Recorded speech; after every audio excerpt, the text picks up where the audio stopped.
લોકશાહીના પર્વની સમસ્ત ગુજરાતની એમાં ખાસ કરી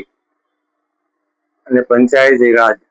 ગ્રામ પંચાયત હોય, તાલુકા પંચાયત હોય, જિલ્લા પંચાયત હોય,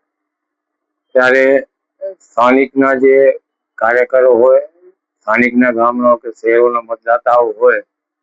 એની અંદર ઉત્સાહ અને ઉમંગ અલગ જ રીતે રહેતો હોય. જે રીતે વિધાનસભા કે લોકસભાની અંદર જે માહોલ હોય એનાથી વિશેષ હોય. કારણ કે સ્થાનિક સ્વરાજ્યની ચૂંટણીની અંદર સ્થાનિક પ્રતિનિધિ હોય, એની અંદર ખાસ જે વિસ્તારનો જિલ્લા કે તાલુકાનો જે લડાયક નેતા તરીકે કોઈ પણ રાજકીય પાર્ટીના હોય, એના કાર્યકરો હોય, એની સાથે બરોબર સંબંધના કારણે ગામડાઓ અને શહેરોની અંદર ઉત્સાહનો ઉમંગ વધારે રહેતો હોય. ત્યારે આ વખતે જે હાલની પરિસ્થિતિ નિર્માણ થયું કે સત્તા પાર્ટી તરફથી અપક્ષ પાર્ટીઓના ઉમેદવારોને ધાક ધમકી, લોભ લાલચ અને સામાજિક અને પારિવારિક પ્રેશર જેવા પરિબળો ઉભા કરી અને જે સીટો બિનહરીફ કરવાનો પ્રયત્ન થયો, એના કારણે માહોલની અંદર કંઈક અલગ જ પ્રકારનો અત્યારે મતદારોની મનની અંદર ચાલી રહ્યું છે. ત્યારે એક હું કોંગ્રેસ પાર્ટીના આગેવાન તરીકે અને અમારા ભુજ તાલુકા અને કચ્છ જિલ્લાની 3 સીટોનું પ્રતિનિધિત્વ જિલ્લાની પાર્ટી તરફથી જે મને જવાબદારી સોંપવામાં આવી, એમાં માધાપર, સુખપર જિલ્લા પંચાયત અને નારણપર જિલ્લા પંચાયત, આ 3 સીટો ઉપર ની જે આખી પ્રક્રિયા તાલુકા પંચાયત અને જિલ્લા પંચાયતની ચૂંટણીની એની જવાબદારી રૂપની અંદર મને આપવામાં આવી છે. ત્યારે હું આપના માધ્યમથી સમસ્ત મતદારોને એક વિનંતી કરું કે 30 વર્ષથી ગુજરાતની અંદર ગ્રામ પંચાયત હોય એને બાદ કરતા તાલુકા પંચાયત, જિલ્લા પંચાયત જેવી પંચાયતી રાજના જે વિશ્લેષણો છે, એની અંદર જે સ્થાનિકના જે મતદારો જે માહોલ હોય એ સમયની સાથે બદલાતો હોય. ત્યારે આજે આખા કચ્છની અંદર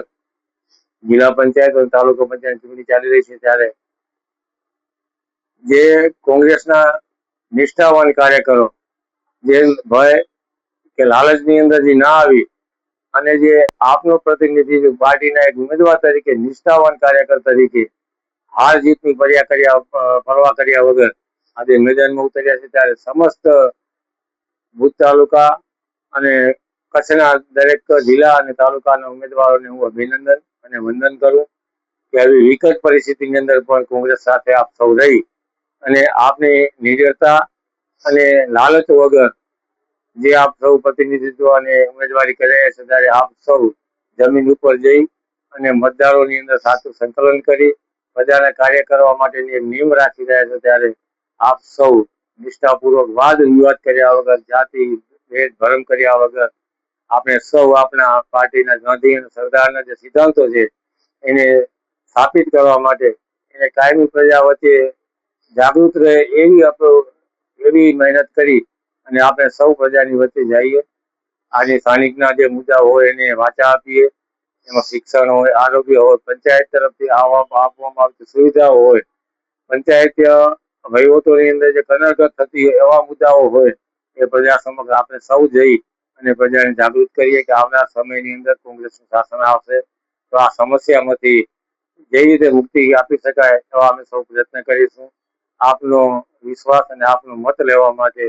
અમે એક કોંગ્રેસના કાર્યકર તરીકે અને એક ગાંધી અને સરદારના વિચારને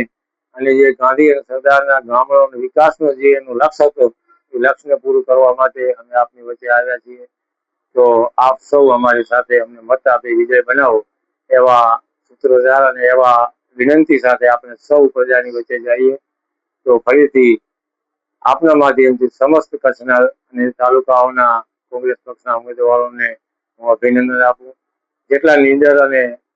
લાલચ વગર આપણે જે આ કાર્ય કરી રહી છે, સતત રીતે આપણે જોડાયેલા રહીએ.